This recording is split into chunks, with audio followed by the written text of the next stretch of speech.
Quero convidar você a abrir a palavra do Senhor nosso Deus, o texto de Mateus, capítulo 8, versículos 23 a 27. Nós mudamos um pouco o tema, seria um tema diferente, mas nós mudamos o tema. Mas tenho certeza que Deus vai falar nos nossos corações e vai nos abençoar nessa noite. Eu quero falar com o tema aqui, quem é Jesus em meio à tempestade? Quem é Jesus em meio à tempestade? Diz assim o nosso texto, acompanhe. Então, entrando ele no barco, seus discípulos o seguiram. Eis que sobreveio no mar uma grande tempestade, de sorte que o barco era virado pelas ondas. Entretanto, Jesus dormia. Mas os discípulos vieram acordá-lo,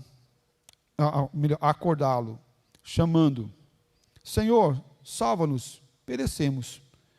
Perguntou-lhe então Jesus: por que sois tímidos, homens de pequena fé? E levantando-se, repreendeu os ventos e o mar e fez grande bonança. E maravilharam-se os homens, dizendo: quem é esse que até o vento e o mar lhe obedecem?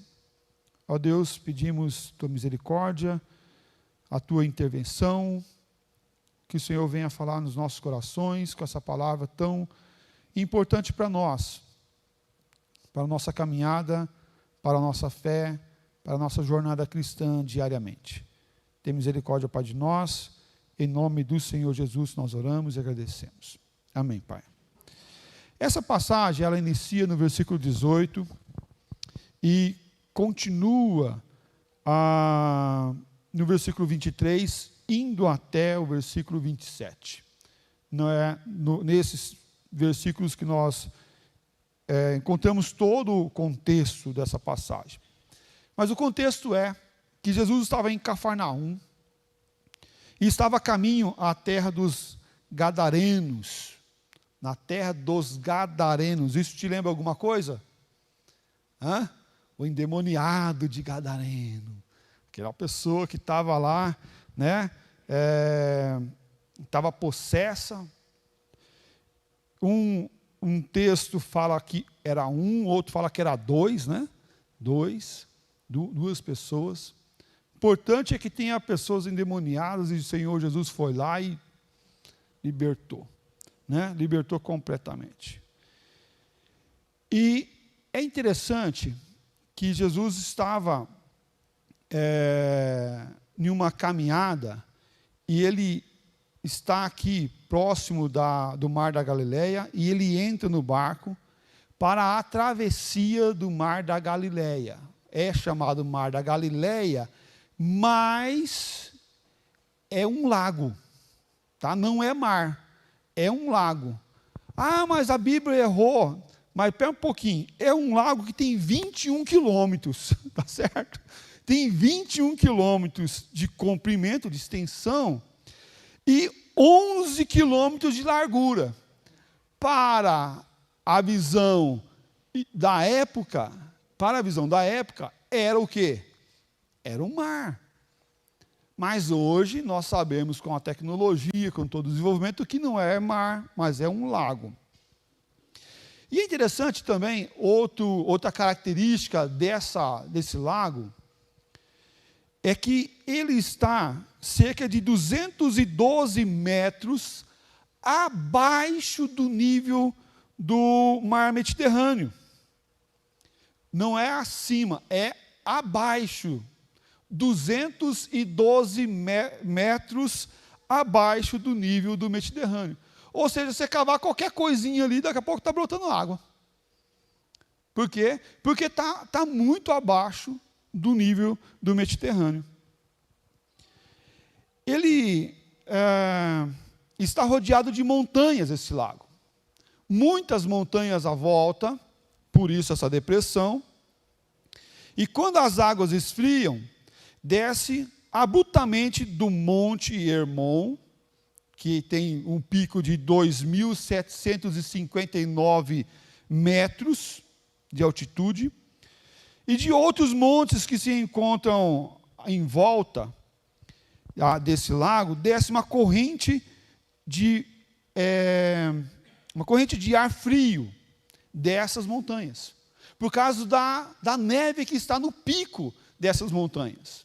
Então, ao descer o ar frio das montanhas, conciliado com aquela panela de pressão, da depressão do lago, que cria um ar quente, ar frio com ar quente, o que dá? Tempestade. Quando você vê lá na meteorologia, vem o ar frio, o ar quente de tal lugar que vai encontrar com essa região quente, é tempestade. Certo que é tempestade na época, e hoje também. Então, os ventos violentos açoitam o mar com fúria, fazendo grandes ondas e ondas altíssimas. Não é apenas pequenas ondas, mas é ondas altíssimas. Jesus e os discípulos estão no barco, na travessia, e lembra que não é pouco, é 11 quilômetros para atravessar, 11 quilômetros, vai remar 11 quilômetros para ver quanto tempo que dá. A cada metrinho ali, remando com o barco. E é interessante que essas características para mim e para você pode ser novidade. Mas para eles não era novidade.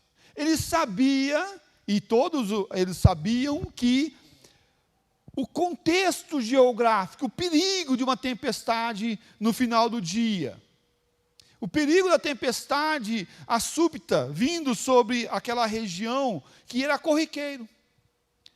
Lá no Amazonas, nós tínhamos alguns ditados assim, quando eu estava trabalhando como missionário lá na região.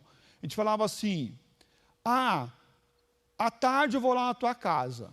Dependendo da época do ano, você falava assim, antes da chuva ou depois da chuva? Falava, não, depois da chuva. Primeiro eu ficava assim, mas como assim antes ou depois da chuva? É porque por volta de umas 2, 3 horas, vai chover.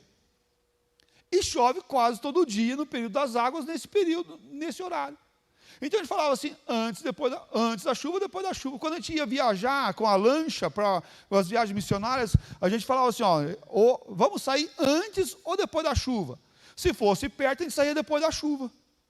Mas se fosse longe, a gente saía antes da chuva, né? Para chegar a chuva já ter passado, senão chegava à noite lá. Característica da região. Mas Jesus tinha planejado na agenda de Deus, passar aquela tempestade no meio da travessia, junto com os seus discípulos. Parece que chega algo extraordinário do nada, mas não é do nada. Na agenda de Deus, já estava que aquele barco ia ser assolado pelas ondas e pelo vento, jogado para tudo quanto é lado, e esses discípulos quase morrerem de medo. E o texto fala de forma muito clara para nós, que Jesus está no barco com os discípulos. De repente a tempestade vem, veja o versículo 24, e eis que sobreveio no mar uma grande tempestade. Lá em Mateus 8, 24, tá? Mateus 8, 24, tem outros textos que falam paralelo a esse texto também. Mateus 8, 24, e eis que sobreveio no mar uma grande tempestade. É interessante que para nós, e eis, não traz muita coisa, mas essa palavra, eis, descreve a tempestade. É o seísmo. Ele coloca aqui a palavra seísmo, que dá sismografia. Lembra lá quando vem um terremoto e eles fazem umas escalas? Diz aqui. Instrumento que indica a quantidade de tremor ou vibração. Essa palavra seísmo, em outras partes, indica um terremoto. indica um terremoto.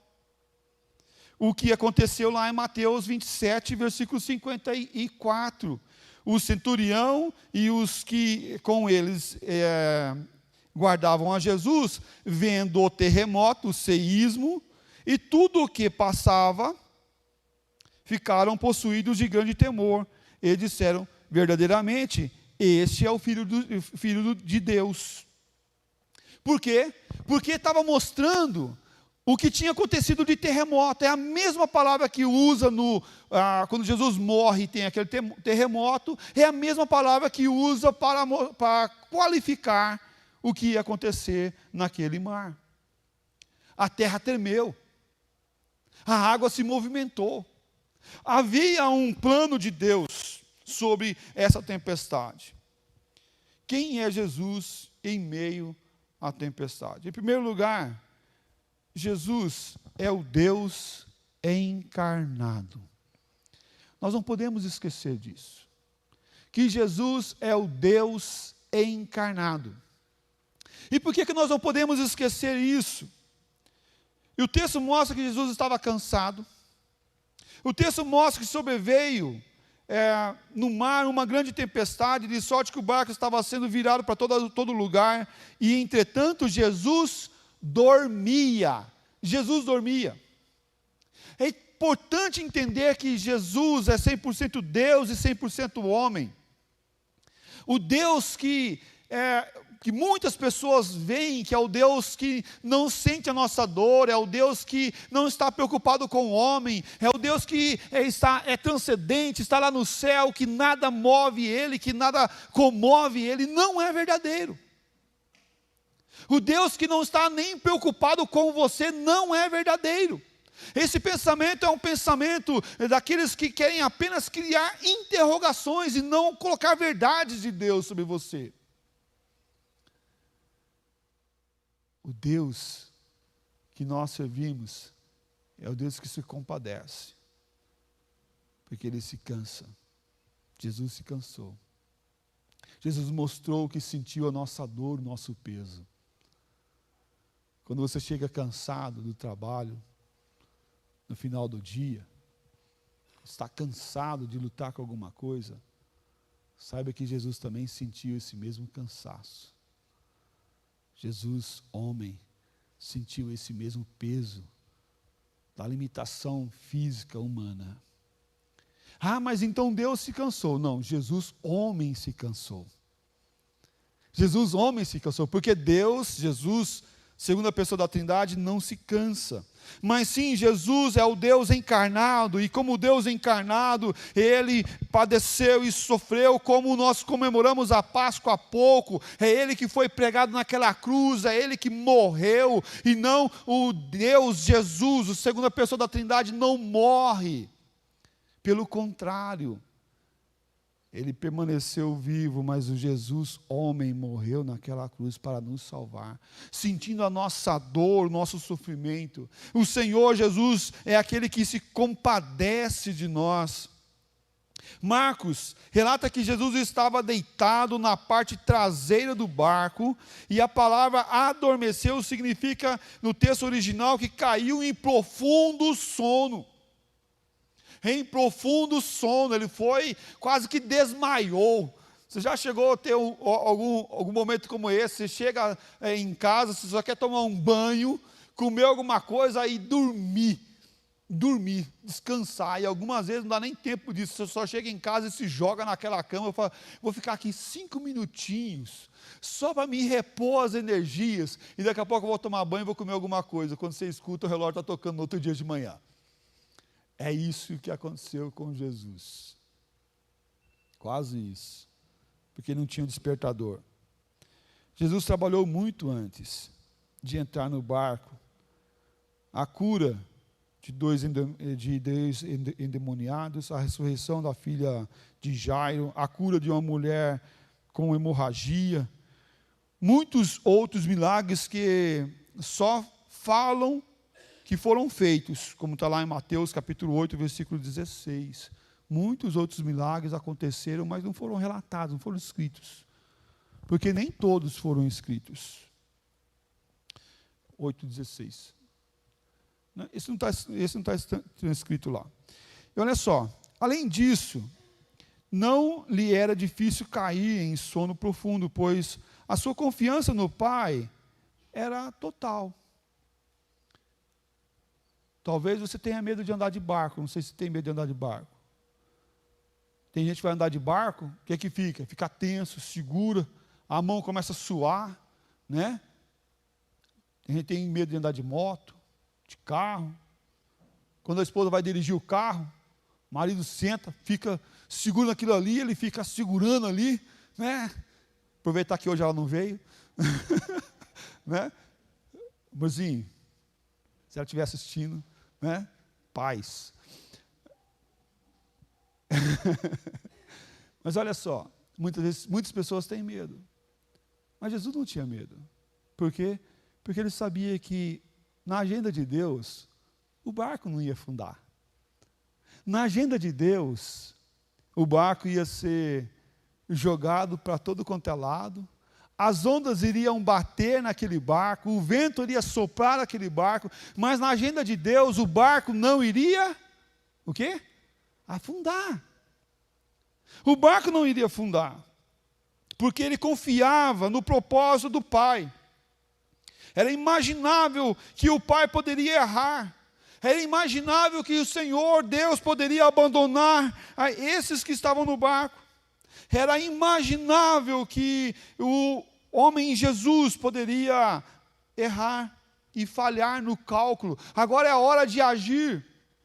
E os discípulos chegam na hora certa, sim, na hora certa, nem antes nem depois, para acordar Jesus. Porque no plano do Pai seria para Jesus criar e fazer esse milagre. O 100% homem, o 100% Deus estava naquele lugar. É aquele que se compadece e olha para nós com amor e cuidado.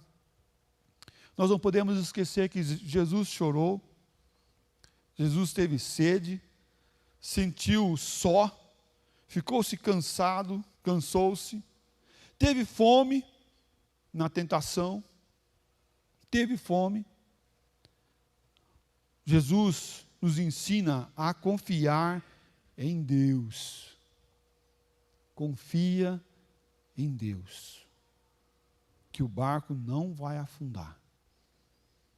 Deus tem um plano, e o plano do Senhor, nosso Deus, não é frustrado. O que pega Deus de surpresa? Talvez pegou você de surpresa. Talvez a tua história tenha pego você de surpresa em alguma coisa. Eu não previa que ia acontecer isso. Eu não previa que ia ter aquele resultado. Eu não previa que ia acontecer tal coisa no meu trabalho, nos meus exames. Eu não previa. Sim, talvez você não tenha prevido isso, mas o Senhor Deus não foi pego de surpresa. Ele tem uma agenda para você hoje. E Ele quer agir na sua vida e através da sua vida hoje, cuidando e te fortalecendo. Quem é Jesus no meio da tempestade? Em segundo lugar, Jesus é quem nunca nos abandona. Jesus é quem nunca nos abandona. Talvez você tenha e já tenha visto algumas vezes e presenciado algumas vezes na sua história tempos de fartura. Tempos onde tudo está dando certo, tudo está indo muito bem. E é nessas horas o que acontece? Nós estamos rodeados de muitas pessoas, de muitos amigos, de muitas pessoas que fazem juros e promessas, que vai sempre estar conosco. Mas a gente percebe e vê os verdadeiros é quando as coisas não estão tão bem assim. Quando começa a dar algumas coisas erradas e a gente vive um tempo de escassez, um tempo de luta, um tempo de batalha. E nós vamos ver verdadeiramente quem está conosco nesses momentos e nessas horas. Mas o Senhor Jesus não falou para os discípulos, se vira aí homens de pequena fé, porque eu vou sair daqui do barco, porque ele podia sair do barco e ir andando. Jesus podia nem ter entrado naquele barco. Jesus podia ter ter falado assim: ô anjo, vem cá me pegar, porque eu estou saindo fora, eu estou deixando esse monte de pessoas medrosas, de pequena fé aqui de lado, e vou viver a minha vida, vou caminhar, ir para o lado do barco, e ido, andando sobre as águas. Mas Jesus não faz isso. Por quê? Porque Jesus não nos abandona. Os discípulos estão com medo, e eles chegam até Jesus para buscar Jesus. Os discípulos estão com Jesus no barco e logo vem a tempestade. Automaticamente vem a aflição, o medo por causa das dificuldades. O que os discípulos fazem primeiro? Eu fico imaginando as manobras que os discípulos fizeram. Porque a gente já viveu tempestades lá no Amazonas, e eu fiquei imaginando as manobras. Primeira manobra que faz, você arria as velas. Você desce as velas, para o vento dar uma maneirada no impacto no barco, para não virar o barco. Segunda manobra que os discípulos devem ter feito, posicionado o barco de frente para com as ondas, para o barco não ser virado quando a onda bater na lateral. Então bate de frente com o barco. Então eles pegaram o remo e começaram a remar para que o barco ficasse na direção das ondas, o bico do barco na direção das ondas. Uma manobra. Possível? Sim, possível e bem provável tenha sido feita. Porque eram pessoas habilitadas e pessoas que sabiam navegar. Mas quando para as manobras, quando todas as manobras acontecem, eu fiz tudo, né? Canequinha jogando água para fora, né? Pegando ali e colocando água para fora, mas é mais água entrando do que saindo, e o vento e as ondas batem e começam a jogar para tudo quanto é lado. Qual é a manobra agora que os discípulos fazem? É Jesus. Não tem outra coisa. É Jesus. Eles trabalharam duro para que tudo viesse a andar de bom termo, mas é certo e seguro que por mais que nós venhamos a ter manobras, por mais que sejamos espertos, experientes na vida, chega uma hora que todas as manobras acabam. A gente fala assim: e agora? O que eu vou fazer? Eu já fui no médico, eu já fiz exame, eu já corri atrás, já levei currículo, eu já fiz tudo, eu já chamei a esposa para conversar, tentei arrumar para que tudo viesse viver em paz, que a gente pare de brigar, eu já fui no ECC, eu já fiz aconselhamento, e nada resolve, e agora? Agora, meu irmão, fez todas as manobras, então chama Jesus para dentro, busca Ele. Busca Ele, porque é Ele que nos auxilia em todo instante. É Ele que é o nosso alento, é a nossa força. O que deu errado? Nada deu errado. Mas era preciso que o Senhor Jesus fosse despertado para socorrer eles. Que Jesus fosse instigado para socorrer eles. Não queria dizer que Jesus não sabia do que estava acontecendo. Esse balancinho aqui, né, desse barco, parece uma rede. Não é isso, não. Não é isso. Jesus estava esperando a hora. Eu fiquei imaginando Jesus lá assim: tá, não vai adiantar vocês baixarem a vela, né? Não vai adiantar vocês posicionarem o barco, vai afundar. Se vocês não me chamar aqui, vai afundar. Se vocês não virem aqui pedir ajuda, nós vamos afundar.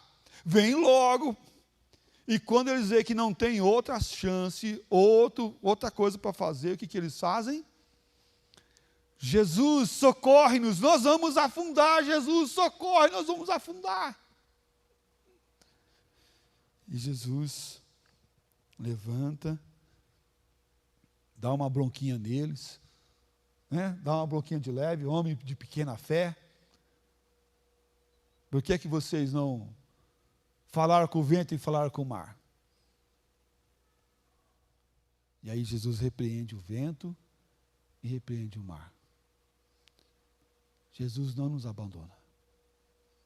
Jesus sempre está conosco. Independente do mar, independente do lago, independente das ondas e do vento que nós vamos passar. Ele sempre está conosco e sempre está pronto para ouvir a nossa voz e ouvir o nosso socorro. A palavra do Senhor Deus fala que a mão do Senhor não está encolhida para que não possa salvar, e nem surdo o seu ouvido para que não possa ouvir. O Senhor é quem ouve as nossas orações, é quem atende os nossos pedidos, é quem nos socorre. E João 16, versículo 33, fala assim: tendo-vos dito isso, para que em mim tenhais paz. No mundo tereis aflições, mas tende bom ânimo, porque eu venci o mundo. No mundo nós vamos ter lutas, no mundo nós vamos ter batalhas, no mundo nós vamos ter aflições, mas ele fala: tende bom ânimo. Tende bom ânimo. João 14, versículo 27, deixe-vos a paz, a minha paz vos dou, não vou lá dou como o mundo a dá. Não se turbe o vosso coração, nem se atemorize. Nem se atemorize, porque confie em Deus, que é o dono de todas as coisas. Confie no plano do Senhor, que é aquele que tem uma agenda para nós. Vamos passar pela tempestade? Então vamos. Vamos passar com ânimo e coragem. Se abate não, irmão. Levanta, chacoalha a poeira. Caiu? Levanta, chacoalha a poeira para cair de novo. Né? Porque daqui a pouco vai ser assim. E nós vamos caminhando para a glória do Senhor Jesus Cristo, fortalecido no grande amor do Senhor Jesus. O nosso tema: quem é Jesus em meio à tempestade? E em terceiro e último lugar, é quem ouve e socorre os que clamam por socorro. É quem ouve e socorre os que clamam por socorro. Mateus capítulo 6, versículo 30. Ele fala assim: ora, se Deus veste assim as ervas do campo, que hoje existe e amanhã é lançado no fogo, quanto mais a vós outros, homens de pequena fé? Homens de pequena fé. Percebendo como Jesus trabalha, é um reconhecimento, e Ele quer trabalhar esse reconhecimento meu e teu, da nossa fragilidade, da nossa pequenez. No mundo nós somos orientados a falar assim: não mostre a sua fragilidade para as pessoas, não mostre os seus pontos fracos para os outros, porque ao mostrar os pontos fracos, você está fragilizado, você está vulnerável. Mas no Senhor, o que nós somos orientados a fazer? A reconhecer que nós somos pequenos e fracos, que nós somos esses homens de pequena fé que se aproximam dele. Ah, mas eu sempre vi e sempre ouvi que nós temos que ser gigantes na fé. Será que é assim? Será que é assim no nosso dia a dia? Será que é assim na nossa caminhada de verdade e de fato? Será que nós não temos uma fé pequena? Sim, temos uma fé pequena em meio a tantas coisas, mas por que então vencemos e lutamos? Vencemos e lutamos porque é o Senhor que nos sustenta a cada dia. Quando eu sou fraco, é quando eu sou forte. É quando eu reconheço a minha fragilidade, é quando eu reconheço a minha pequenez, quando eu reconheço a minha fé pequena, mas uma fé voltada para o Senhor, direcionada para o Senhor. Eu sou forte. Eu sou forte. Mas quando eu reconheço a minha pequenez. Perguntou-lhe então Jesus, Mateus 8, 26, por que sois tímidos, homens de pequena fé? E levantando-se, repreendeu os ventos e o mar, e fez grande bonança. Lucas 12, versículo 28. Ora, se Deus veste assim as ervas do campo, e que hoje está no campo, e amanhã é lançado no fogo, no forno, quanto mais tratando-vos de vós, homens de pequena fé. Meus amados, olhe para o Senhor. Não importa o tamanho da sua fé. O que importa é o tamanho do nosso Deus. Porque é Deus quem ouve a nossa voz. É quem nos socorre. É quem nos fortalece. É quem nos anima a continuar lutando dia após dia, momento após momento. Quero concluir nossa mensagem dessa noite falando que Jesus é o Senhor sobre a natureza e tudo o que existe. Jesus é o Senhor, e Jesus é Senhor sobre a natureza e tudo o que existe. Podemos confiar em Deus, que nos deu o seu Filho Jesus, e Ele está conosco o tempo todo e nunca nos abandona.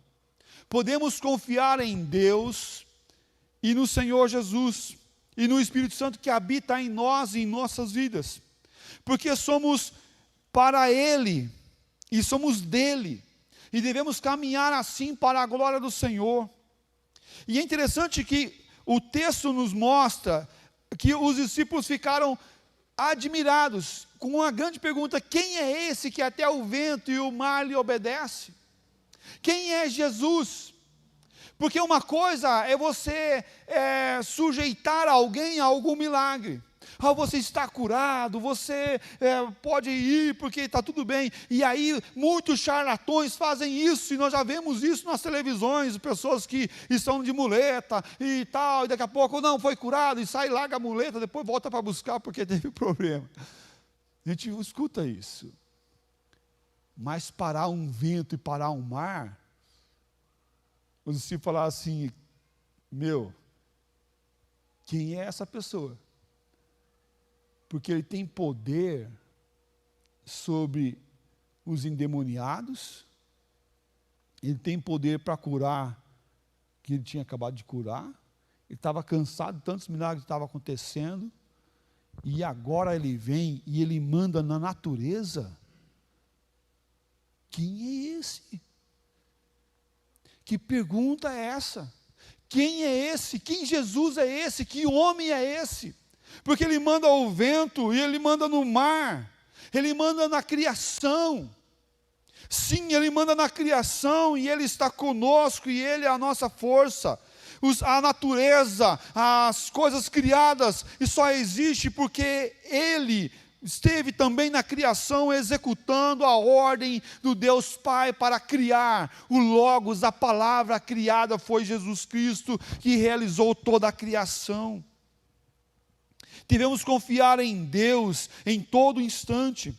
Não importa as circunstâncias, não importa se é físico, se é espiritual, se é da natureza, se é o que for. O Senhor está conosco. Ventos e tempestades vão vir sobre nós, mas podemos confiar que o Senhor é a nossa força.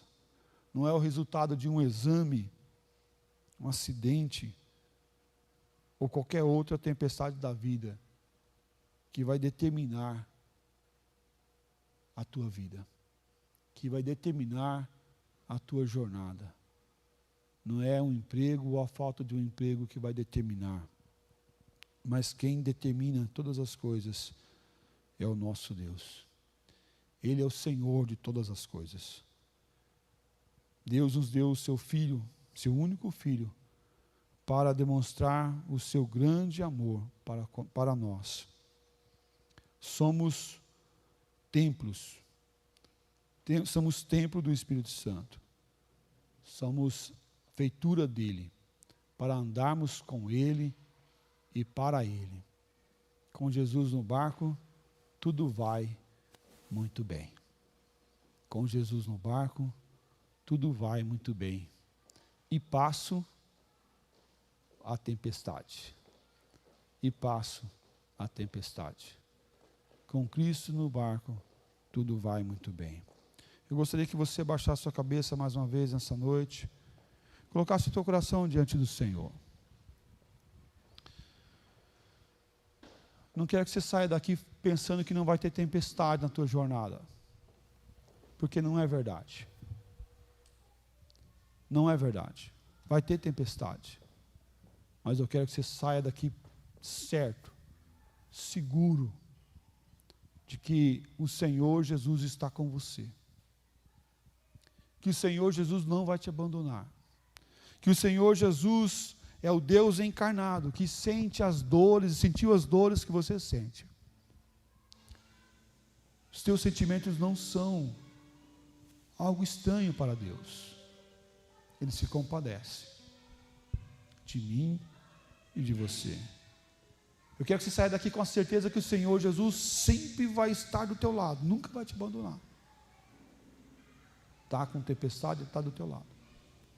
Está sem tempestade também, Ele está do teu lado. Mas também que o Senhor Jesus é quem ouve o grito por socorro. Peça socorro ao Senhor. Fala, Senhor, seja compassivo para comigo, me abençoe. Enquanto o outro lá estava de pé, olhando para o céu, Deus, eu sou um cara muito santo, eu dou dízimo, eu vou à igreja. Estava outro lá, debruçado, dizendo, ser compassivo para comigo, ajoelhados, prostrado diante do Senhor. Ser compassivo para comigo, eu não sou merecedor, minha fé é pequena. Me abençoe, me abençoe. Ouve o meu pedido de socorro, de clamor. É como aquela viúva que chega perante o juiz e fala, julga a minha causa, Senhor, julga a minha causa, porque eu preciso, julgue a minha causa. Chegue diante do Senhor e fala, Pai, eu preciso do Senhor. Age com poder e força, Pai. Sim, age. Acalma a tempestade, acalma o vento. Parece que o barco está estalando tanto que vai rachar no meio. Mas não é o final. Não é o fim ainda. Em nome do Senhor Jesus, não é o fim. A história não terminou. O capítulo não terminou, não virou a página ainda. A chance para você. É o Senhor de promessa, é o Senhor de vida, de graça, e que sustenta cada um de nós até o último dia. Mas chega diante do trono do Pai e fala, Pai, me ajuda. Preciso encarecidamente do Senhor. Em nome do Senhor Jesus. Em nome do Senhor Jesus.